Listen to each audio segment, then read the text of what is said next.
Have you ever paused to ask yourself, is there another way to age?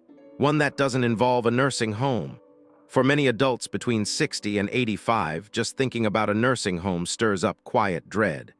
It can feel like a surrender of independence, a chapter closing before you're ready to stop writing. But the truth is, that story is changing. Today, more seniors are discovering alternative paths that offer not just safety, but also dignity, joy, and freedom. Ways of living that feel more like home and less like giving up. In this video, we'll explore 7 better alternatives to nursing homes. Modern, meaningful solutions that reflect how today's older adults are choosing to live with purpose, not just protection.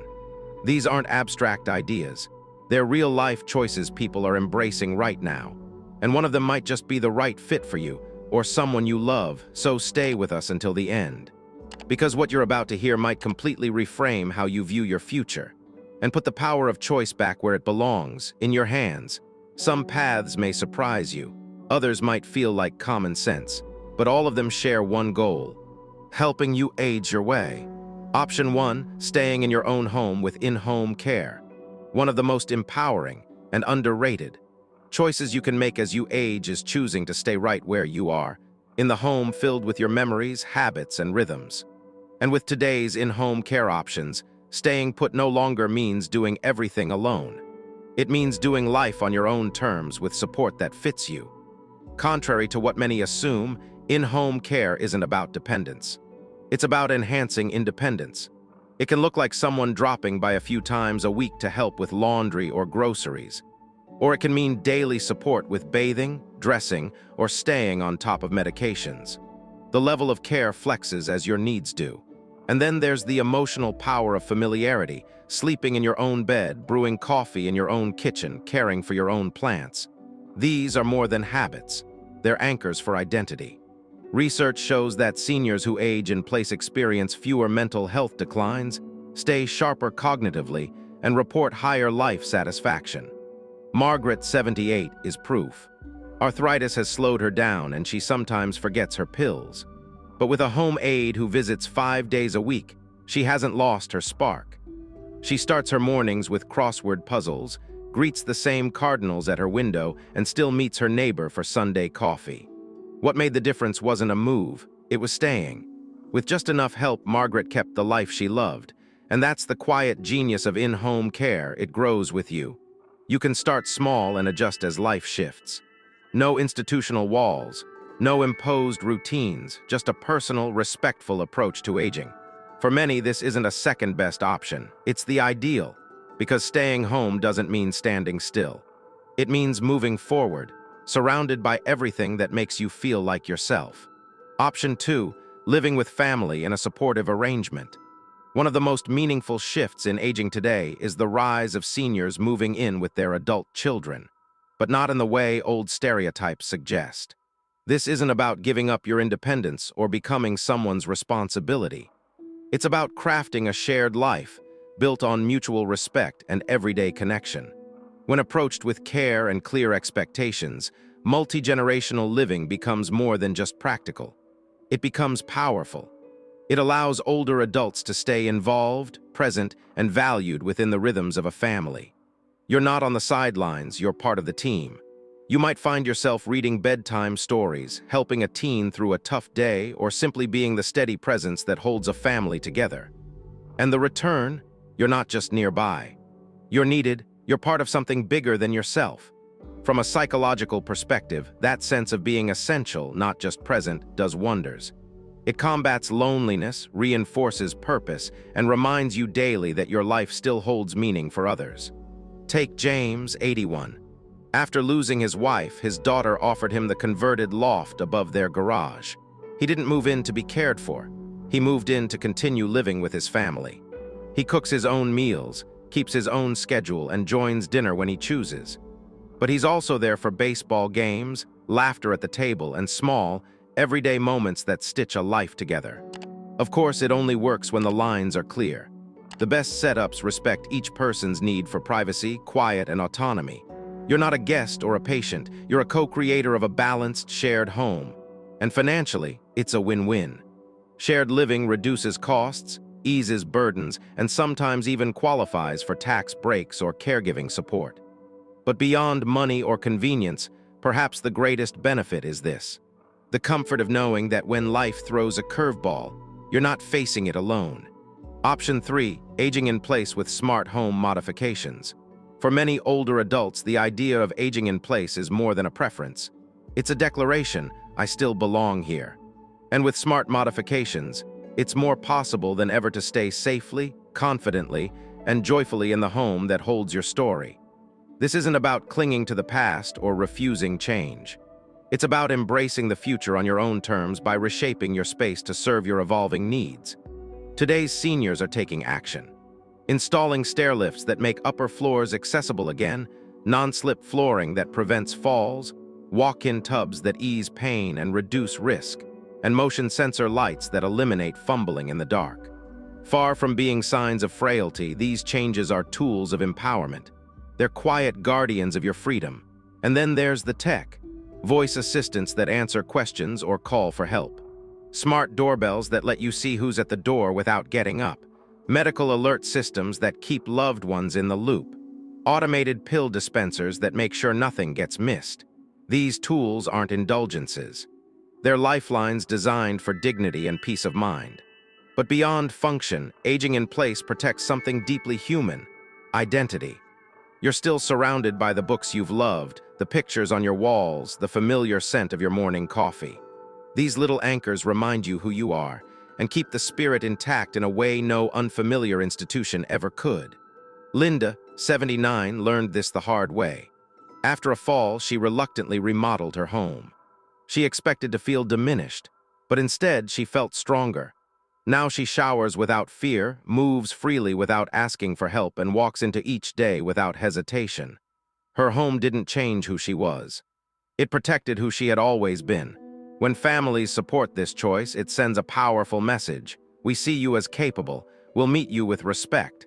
Aging in place isn't just a logistical decision, it's an emotional one.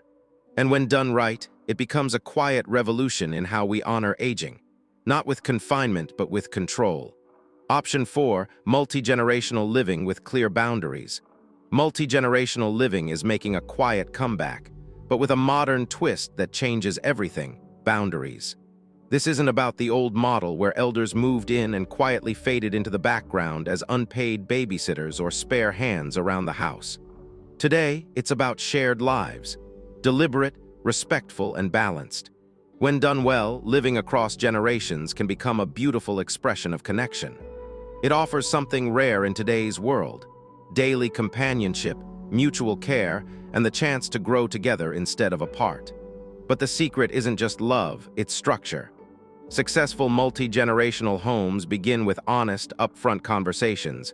What do you need from this arrangement? What space is sacred? For everyone, who helps with what and when? These talks may feel awkward, but they're essential. Because without clear agreements, the closeness that was meant to heal can quietly start to hurt. Think of it not as caregiving, but co-living. Everyone has a role. For elders, that might be folding laundry while humming an old tune, teaching grandkids a card game, or simply being the calm voice in a whirlwind day. The goal isn't to be served, it's to be seen. Mary, 83, didn't want to feel like a guest when she moved in with her daughter and son-in-law. So they created a real space just for her, a private suite with her own routine. But more than that, they included her. She helps with family decisions, leads bedtime story hour, and jokes that she's the CEO of wisdom in the house. She's not just there, she matters. Psychologically, this kind of living reinforces identity and purpose. It helps elders feel woven into the life of the home, not parked beside it. But make no mistake, it takes effort, mutual respect. Check-ins, the ability to say, this part isn't working, how can we adjust? This isn't nostalgia, it's reinvention, a new kind of togetherness, one that blends love with autonomy, presence with privacy. Because sometimes the best way to age with dignity is side by side. Option 5, independent living communities with on-demand support. For those who don't want the extremes of total independence or full-time care, there's a growing middle ground that's changing everything. Independent living communities with support that's there when you ask for it, not when someone thinks you need it. These aren't retirement homes in the traditional sense. They're vibrant hubs designed for older adults who are still capable and active, but want the peace of mind that help is available if and when they need it. You might live in a charming cottage or a cozy apartment, fully your own, but just steps away from optional meals, friendly faces, and a helping hand that's offered, not imposed. Think of it as freedom enhanced. Need groceries delivered, a phone call away, feeling social, join the painting workshop or movie night, want solitude, close your door and relax, no one's tracking your schedule. The beauty lies in the choice. But more than amenities, what these communities offer is belonging. Loneliness in later life isn't just sad, it's dangerous. It chips away at vitality, dulls the senses, and often leads to depression or declining health. But when you're surrounded by people who get your phase of life, something shifts. Conversations flow easier, laughter returns, the silence breaks, and these aren't one-size-fits-all places. Some are nestled in nature with yoga decks and gardens. Others cater to creatives, offering music rooms and writing circles. Some even prioritize continuing education, giving you the chance to learn and grow at any age. You choose what aligns with your spirit, not just your birth year. Ron, 78, is a perfect example. After his wife died and the house grew too quiet, he feared retirement would feel like slow decline. But after moving to a community with a woodworking studio, walking paths, and a weekly film club, he said he felt younger, not older. He still cooks and shops, but now he does it after morning coffee with neighbors who have become friends. These places don't take away your independence, they protect it, and they expand your world at a time when many expect it to shrink. Option 6, aging in place with smart home technology. There's a quiet kind of strength in staying in the home that's held your life. The photos on the wall, the creaky floorboard near the hallway, the tree you planted decades ago. It's more than space. It's memory, identity, and belonging. And thanks to technology, more seniors than ever are reclaiming that space not as a risk, but as a fortress. For a long time, choosing to age at home meant accepting certain dangers. Falls in the night, missed medications, emergencies with no one nearby. But now, those fears no longer have to dictate your choices. Modern smart home technology has evolved into something remarkable, simple, subtle, and incredibly effective. This isn't science fiction or only for the wealthy. It's practical and empowering. Let's look at what that means in real life. Motion-based fall detectors are no longer awkward devices hanging from your neck. They blend into your ceiling or wall, silently scanning for trouble. If you fall, help is notified. Automatically. No need to press a button. No need to remember what to do. Then there are smart medication systems. A gentle voice reminds you it's time for your pills, or the system just dispenses them for you, no fuss. If you forget, your loved one gets a discreet ping. Not to control you, but to care. Lights that sense your movement and turn on when you step into the hallway at night. Thermostats that adjust automatically so you're always comfortable. Refrigerators that track expiration dates and send a heads up. All of it works behind the scenes so you can keep living life front and center. Harold, 81, was hesitant at first. After his wife passed, his son urged him to install a smart hub, motion sensors, and a wearable medical alert. Harold worried it would feel invasive, but instead he told me he felt respected. No one was hovering, he had autonomy. With backup, that's the beauty of this new wave of aging in place. It's not about replacing your independence, it's about fortifying it. You remain the author of your life, surrounded by the things you love, while invisible hands quietly make sure the pages keep turning safely. The future of aging isn't isolation or overprotection. It's freedom, supported by innovation. And for many, that's the difference between merely surviving and truly living. Option 7. Intergenerational living communities. There's a subtle but powerful transformation happening in how older adults are choosing to live out their later years. And it's centered not on isolation, but integration. Instead of fading into the background in facilities filled only with other seniors, more and more people are stepping into vibrant, intergenerational communities where age is not a barrier, but a bridge. These neighborhoods are intentionally designed to spark connection. Picture this: a leafy street where retirees, young families, single parents, and students live not as strangers in parallel lives, but as neighbors who share real conversations, meals, gardens, and laughter. It's not about being taken care of, it's about being part of something. Shared kitchens, communal libraries, art nights, weekly potlucks, walking trails where generations cross paths and lives intertwine. These communities aren't sterile or institutional. They're alive, dynamic, and deeply human. In places like these, everyone brings something to the table. The elderly offer wisdom, stories, and steadiness. Younger residents offer energy, tech help, or simply companionship over a spontaneous afternoon coffee. The give and take is natural, not transactional. Joan, 76, found her second youth in a community like this. She leads a poetry circle every Thursday, her favorite hour of the week. In return, local teens help her figure out how to use apps on her phone, change a hard-to-reach light bulb, or introduce her to music she never would have found on her own. She doesn't feel like she's still alive. She feels fully alive, and the benefits aren't just emotional. Research shows that seniors in intergenerational environments experience slower mental decline and significantly lower levels of loneliness. That's huge, but what's equally striking is the impact on the younger folks.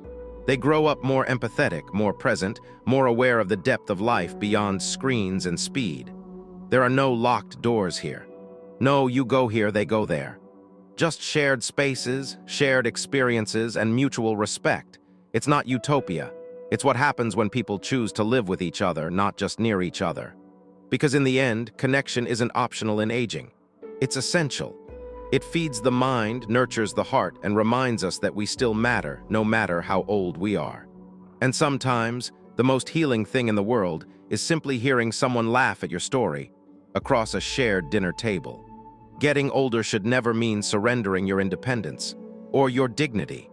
Yet for many, the thought of ending up in a nursing home stirs a quiet kind of fear. We rarely say it aloud, but it lingers. The stillness, the routine, the sense of being placed somewhere rather than belonging. But as we've seen today, there are other paths, ones that respect your essence, your decisions, and your story. Whether you're leaning toward co-housing with lifelong friends, living near family but on your own terms, embracing a senior village, welcoming in-home support, joining an intergenerational community, or simply choosing a more fitting neighborhood.